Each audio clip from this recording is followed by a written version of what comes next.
Hola, en este video vamos a hablar de juegos simultáneos y juegos secuenciales.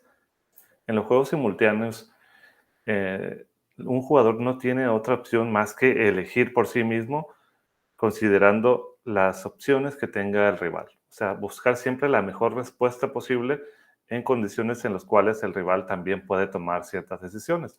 Para ello, anteriormente veíamos cuál era la estrategia, digamos, más segura en ambos casos, ¿no? Con la estrategia min-max podemos encontrar, por ejemplo, el valor inferior y con esta nos da la estrategia que nos conviene, digamos, la estrategia más segura, digamos, la que menos arriesga. Y luego tenemos los juegos secuenciales en los cuales un jugador juega primero, luego juega el otro y así sucesivamente. Entonces, en estos juegos cambia un poco la cosa. ¿Por qué? Porque nosotros sabemos de antemano cuál es, digamos, la elección del otro jugador. Entonces, de acuerdo a la elección que el otro jugador haya tomado, nosotros podemos tomar nuestra propia elección. Ahora, los primeros se denominan generalmente juegos de forma estratégica y estos segundos, los secuenciales, juegos de forma extensiva. Vamos a ver los primeros. En los juegos simultáneos es de forma estrategia, entonces en ambos casos nosotros siempre vamos a armar nuestra tabla de pagos. Sin embargo, aquí en el caso de los juegos de forma estratégica es, digamos, la forma más simple de estar viendo los resultados o las utilidades. En los juegos simultáneos, entonces los jugadores toman acciones o toman decisiones de una vez por todas y al mismo tiempo. O sea, no tienen tiempo de ver qué decidió el otro. Por el hecho de que el juego se juega una sola vez, entonces no hay una variable que resuma el estado del juego, no sabemos un valor en algún punto en específico. Y en consecuencia, las acciones no pueden depender de estados, lo que implica que no hay necesidad de construir estrategias como tal. En estos casos, por eso les decía que las estrategias son iguales que las acciones. En los casos de juegos secuenciales va a cambiar. Existe entonces una representación común o de forma normal que también se denomina forma estratégica. En el caso de dos jugadores, por ejemplo, lo vemos con la matriz de pagos. Esto obviamente cuando fueran tres jugadores, tendríamos, pues en este caso ya no podemos manejar dos dimensiones. Entonces, por ejemplo, en este caso, si tuviéramos dos decisiones en tres jugadores, tendríamos que usar dos matrices. La primera matriz para la decisión 1 del jugador 3 y la segunda matriz para la decisión 2 del jugador 3. Entonces, tendríamos tres valores. En vez de tener dos valores aquí, tendríamos tres valores si fueran, por ejemplo, tres jugadores. Pero esta es más sencilla. Empezamos siempre manejando los juegos de dos jugadores para después ya pasarnos a juegos un poco más complejos. En los juegos secuenciales o de forma extensiva, entonces se va a utilizar otro tipo de diagrama, como aquí lo vemos como un diagrama de árbol. Los juegos secuenciales entonces existe un orden específico en los que quién toma primero una decisión y luego quién más, ¿no? En cada etapa entonces hay una variable de estado. Si vemos aquí entonces tenemos un estado, una situación en el cual nosotros podemos decidir de acuerdo al estado actual. ¿Ok? En cada etapa entonces el jugador que a su vez debe tomar una decisión puede tomar información perfecta o imperfecta sobre el estado real de las decisiones.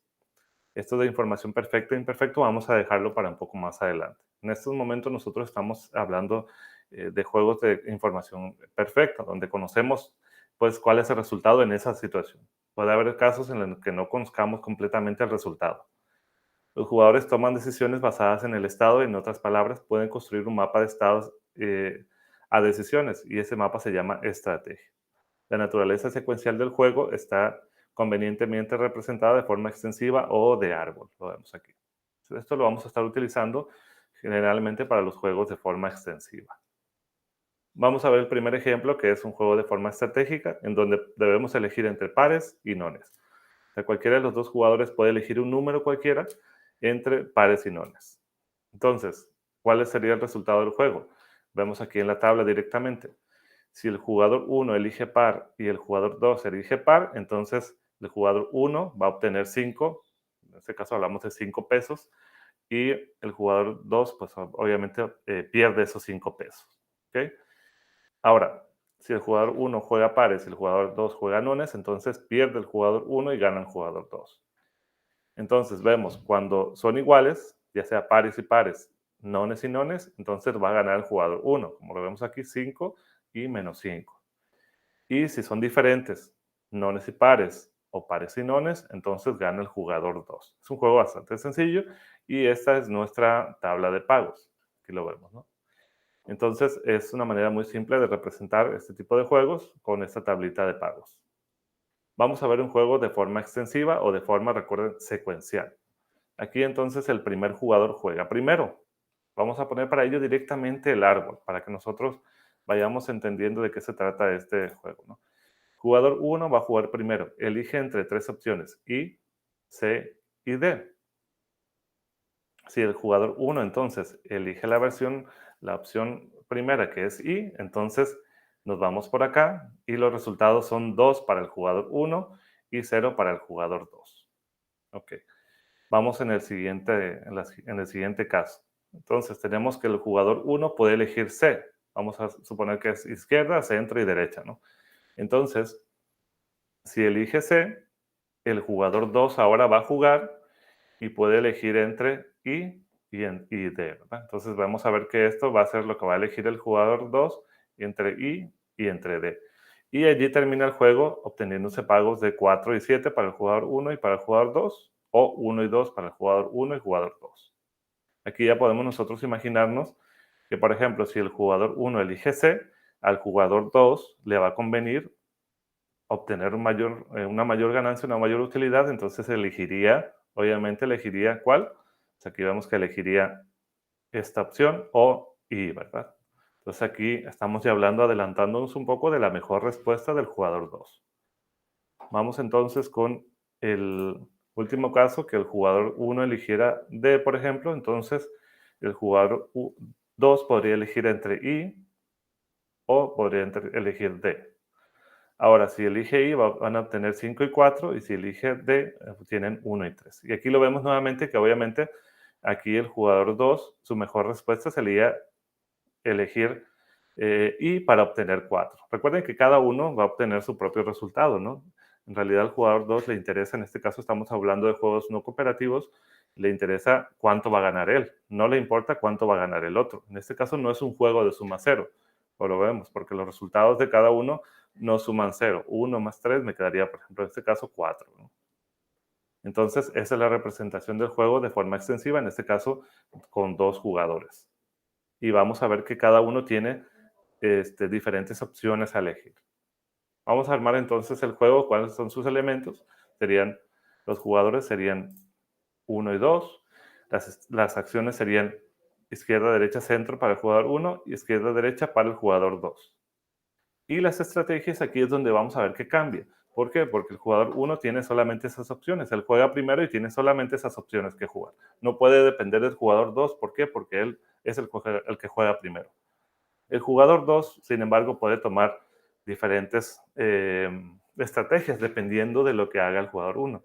La estrategia I-I significa que él va a tomar esta que acabamos de ver. Va a tomar I si el jugador 1 toma C y va a tomar I también si el jugador 1 toma D. Si hablamos, por ejemplo, de D-I, entonces estaríamos de que el jugador 2 tomaría D en el caso del que el jugador 1 tomara C y tomaría I en el caso del que el jugador 1 tomara D. Entonces, de eso hablamos de las estrategias, ¿no? Porque es una forma en la que el juego va a terminar. Independientemente de lo que haga el otro jugador, yo ya tengo una estrategia previa que, obviamente, si lo vemos acá, al que le conviene más al jugador 2, siempre que pueda jugar, es jugar por la estrategia I-I, que es el que le va a dar mayores resultados o mayor beneficio. Tenemos un caso en el que el jugador 1 si juega I nada más, o sea, a la izquierda, entonces 2 y 0, en este caso el jugador 2 ya no puede jugar y no tiene pues opción de cambiar los resultados. Bueno, entonces con esto vamos a ver que tenemos los perfiles de estrategias. Si el jugador 1 juega I, en este caso no importa en realidad lo que haga el jugador 2, I, D o D. ¿Por qué? Porque no depende de él ese resultado, como habíamos dicho anteriormente. Porque el jugador 1 cuando juega I, entonces, como lo vemos aquí termina el juego y el jugador 2 ya no tiene opción de jugar. Pero él, sin embargo, tiene sus estrategias. Entonces, sus estrategias, aunque las tiene, no las utiliza. Y así podemos ver las utilidades para cada uno de los perfiles de estrategias. Si obtiene C, si utiliza D, el jugador 1, entonces el jugador 2 tiene pues sus diferentes estrategias también que podría utilizar. Con eso entonces nosotros formamos el juego. Bueno, aquí terminamos este video. En el siguiente vamos a ver el equilibrio de Nash y justamente vamos a repasar estos dos juegos, el juego de forma, eh, estos dos juegos que vimos en este video, que son los juegos simultáneos y los juegos secuenciales, y vamos a encontrar el equilibrio de Nash en cada uno de ellos. Gracias por tu atención y nos vemos en el siguiente.